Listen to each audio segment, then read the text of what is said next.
મહારાજ તમને સૌને બક્ષીસ આપશે. અમારી આંખમાં હર્ષના આંસુ આવી ગયા હતા. આપની ઉત્તમ નિર્વિકલ્પ ઉત્તમ અવસ્થાની નિર્વિકલ્પ ઉત્તમ નિશ્ચય સ્વામીજીએ કહ્યું આપનો થઈ જ ગયો છે એમ માનીને સેવા ભજન કરતા રહો. એનો સંકલ્પ છે. આપને ખુલ્લા રહેવાનો છે. ઠરાવ એટલો જ કરવાનો છે કે આ શરીરની પ્લેટ પર મને કાંઈ લખવાનો અધિકાર નથી, એક સંતને જ લખવાનો અધિકાર છે. કેવળ નિરાકાર થઈને સાકારમાં જ ખોવાઈ જવાની એક વાત, એ સંકલ્પ કાયમ રાખવાનો છે. અને એ બાપાના સંકલ્પ પ્રમાણે આજે આપણે એક દીક્ષાનો સંકલ્પ કર્યો. જ્યારે કોઈ વ્યક્તિ આ માર્ગે ચાલે મને તો બહુ આનંદ થાય. એટલો બધો આનંદ થાય કે ચાલો પ્રભુના માર્ગે જીવન જીવવા માટે એક સુંદર શરૂઆત તો આ લોકોએ કરી. અબજો વર્ષથી એક વૃત્તિની નાલાયક વિલાસી દુનિયામાં રહીને પોતાનું રીતનું જીવન જીવીને જિંદગીઓ ખોઈ નાખી છે. From infinite numbers of years, અનંત વર્ષથી એ વૃત્તિઓને આધીન કોકને જ રીઝવવા,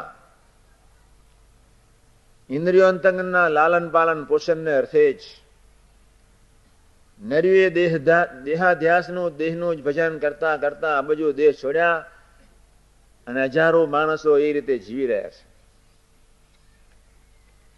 જગતની 500 કરોડની જનતા બિચારાઓને ક્યાં, હમણાં મુંબઈ મેં સવારે ના વાત કરી, સંસાર જ્યારે આજે ભડકે બની રહ્યો છે ત્યારે આવી એક વિચિત્ર અવસ્થામાં વૃત્તિઓ ઇન્દ્રિયોની બેકાવામાં જ જેને આનંદ એનું જીવન માની બેઠેલો આખી સંસારના બધા જ માનવીઓ, એને હું માનવ ક્ષુદ્ર જંતુ કહું છું. પોદના ઉપરના કીડા જે સુખ માની રહ્યા છે, માનવીના સુખમાં કોઈ ફેર જ નથી. ખૂબ ધ્યાન રાખજો.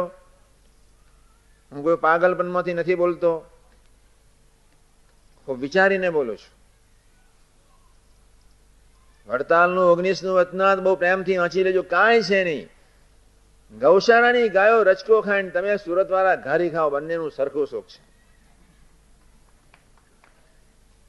ઇન્દ્રિયોથી પરનું એક સુખ, જે સુખ છે પ્રભુની પ્રભુતાનું, જે સુખ છે નિરાતનું, જે સુખ છે મહિમાનું, જે સુખ છે આત્મીયતાનું, જે સુખ છે સરળતાનું, જે સુખ છે સેવાનું, આખી એક મંગલકારી અવસ્થા તદ્દન જુદી છે. 3 દિવસની શિબિરમાં જેવી રીતે આપણે અંતરથી દ્રઢ સંકલ્પ કર્યો, કોઈ પણ ભોગે દીકરા થવું છે, સંકલ્પ કરવાનો જ, અને એ રીતે જીવવા માટે અંતરથી સંકલ્પ કરીને બળ માંગવાનો. કોક આ માર્ગે ચાલે, કોક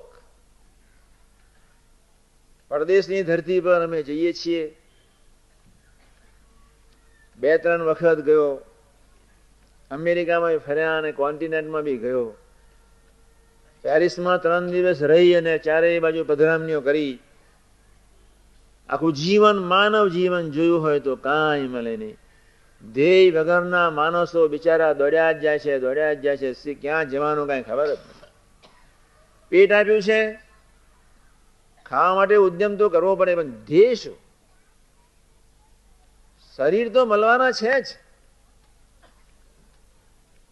કરોડો માણસ એની રીતે દોડે જ જાય છે, દોડે જ જાય છે, ચાલે જ જાય છે. બહુ મોટી કૃપા થઈ ગઈ આપની સૌની ઉપર.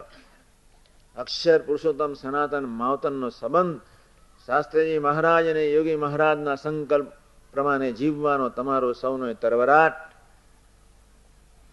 અને સુંદર એક વ્યવસ્થા. પહેલો સંકલ્પ એટલે જ મેં તમને કહ્યું, આજે 3 દિવસમાં શિબિરમાં જે ગુંટાવી રહ્યા છીએ, દીકરા થઈને જીવવું છે. આળસ, પ્રમાદ, ગાફલાઈ, બેદરકારી, લોક, ગ્રહસ્થને લોક છૂટવો બહુ અઘરો છે. જેના જીવનમાં લોકનો ભાર હોય, લોકની મહબતનો ભાર હોય, લોકની સારપનો ભાર હોય, એના સત્સંગ એકદમ નહીં સમજાય, એનાથી આ સત્સંગ એકદમ થશે નહીં. લોકને આપણને કોઈ સંબંધ નથી. બ્રહ્મરૂપે પરબ્રહ્મ જયારે ખોવાવા આવ્યા, સેવક થઈને સ્વામીના આકારે જયારે આપણે વર્તવા આવ્યા, અનંત કોટી બ્રહ્માંડ જરા રૂવાડે અનુની માફા કરતા ફરે, કયો લોક, ક્યાં રહેવાનો, એવું અક્ષર બ્રહ્મ મારું શરીર છે. એ ભાવનાથી ગુણાતીત પુરુષમાં ખોવાઈ જવાનો સંકલ્પ અંદરથી કરવાનો છે. ગ્રહસ્થને લોક ખૂબ એને તોડવો બહુ અઘરો છે. આજનો યુવાન, તમે આજે અમરીશની દીક્ષા લીધી, કોઈ તમારી ઘરવાળી પરણ્યા હોય ન પરણ્યા હોય, પરણેલાની વાત કરું છું, તો એની ઘરવાળીના જીવમાં જો ચિકાસ સત્સંગની નહીં હોય તો તમારો ડ્રેસ એને ગમશે નહીં. ખરેખર કહું છું, તમારી ઘરવાળીના જીવમાં જો સત્સંગનો ચિકાસ હશે, સંતો સાથેની કોઈ મહિમા હશે, જીવન તરફના વળાંકનો કોઈ ખ્યાલ હશે, જીવન ધન્ય બનાવવા માટે કોઈ પુરુષાર્થ કરવા માટેની એનામાં વૃત્તિ હશે, તો જ બિચારીને અત્યારની કળિયુગના ગંદા પ્રવાહમાંથી આવેલી એક સ્ત્રી, તો જ એને એક તમારા ડ્રેસને ગમે. સાથે અહીંયા તો સીધું સાદું સિમ્પલ ડ્રેસ, ક્રીમ કલર. એને કોઈના લગ્નમાં જવું હોય ને તમને તેડી જવા હોય તો એ માથાકૂટ થાય, ખૂબ અઘરું છે. ક્રીમ કલર ને વ્હાઈટ કલર કોઈ ખાનદાન માણસનો કલર છે. મને માનવ ગમે, મને કોઈ ધ્યેયવાળી વ્યક્તિ ગમે, પ્રભુને અર્થે જીવન જીવનારી વ્યક્તિ ગમે. તો પ્રભુના આકારે થઈને વ્યક્તિ જે વર્તી હોય તો કેમ ન ગમે, સહજ જ ગમે. બીજી વાત, તમારે બધાની જવાબદારી આજથી વધી. પ્રાદેશિક સંતની સાથે ખૂબ મળીને, પ્રાદેશિક પ્રમુખ અને પ્રાદેશિક સંતની વચ્ચે બેસી તમારે યોગી શતાબ્દીના આકારે થવાનો છે.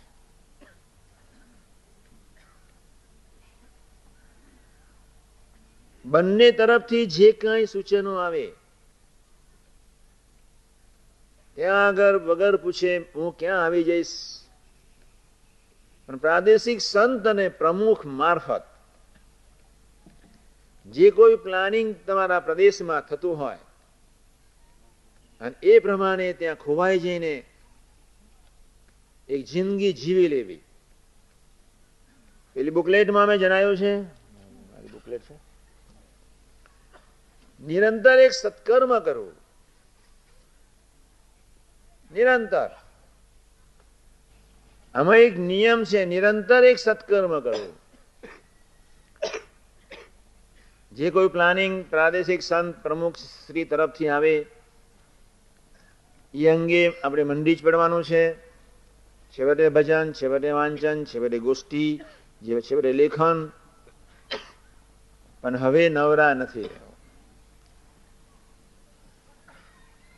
આ પ્રવીણભાઈ ને મામા ને બધા જ અમેરિકાથી આવ્યા છે. ભરત ને રમેશ ને શાંતુ ને અમારા અરુણભાઈ ને બધી મંડળી, અમારા મંગળદાસ ને આ બધા અમેરિકાની ધરતી પર રહે છે. પણ ત્યાં એક ડોલર માટે માનવી જે દોડ્યો છે, હું તમને આજે એક બીજી સરસ વાત કરું છું. અરુણ મામાને કોટી ધન્યવાદ કે 4.5 વર્ષના ઇતિહાસમાં જયારે અમેરિકાની ધરતી પર રહેવા છતાં એને ઓવર ટાઈમનો 1 કલાક માટે પણ ઓવર ટાઈમ નથી કર્યો. ખરેખર કહીશ, ભૂખ્યો ગુજરાતી પરદેશની ધરતી પર પગ મૂક્યા પછી સમજી લો 5 દિવસનું જે કમાય એ બેંકમાં મૂકે, ઓવર ટાઈમમાં જે કમાય એનું જમે, એ પોતાના પ્રાઇવેટ ખાવા પીવા વાપરે. 5 દિવસનું જે કમાય ડોલર્સ અને બેંકમાં મૂકે, પછી અહીં મોકલાવે, કાં ત્યાં કાર કે હાઉસ ને બધું લે અને આગળ ધપે. પણ એ મામાએ 24 કલાકની હરેક સેકન્ડ જયારે નવરા પડ્યા ત્યારે એક મહારાજનું સંતોનું જ કામ કર્યું છે. એનાથી સત્સંગનું વાત કર્યા સિવાય રહી શકાય નહીં. બધાને આનંદ કરાવે, સૌરાષ્ટ્રની અસલી ભાષા, છેવટે એક વાત મૂકી દે, જોજો હા પણ આપણે સત્સંગ આ રીતે કરવાનો છે. એના જીવનનું એક ધ્યેય જ, બીજું કાંઈ ધ્યેય જ નથી. બાકી તો ડબલ પૈસા ઘરે મામીને મોકલી દીધા હોત, ઉમેશને કમાવાની કોઈ જરૂરત ન પડત. રવિવારનો શનિવાર તો 2 દિવસનો ઓવર ટાઈમ તો કેટલું બધું મળે. અને દરરોજ બી ઓવર ટાઈમ, ઘણા તો ત્યાં 14 કલાક, 16 કલાક, 18 કલાક.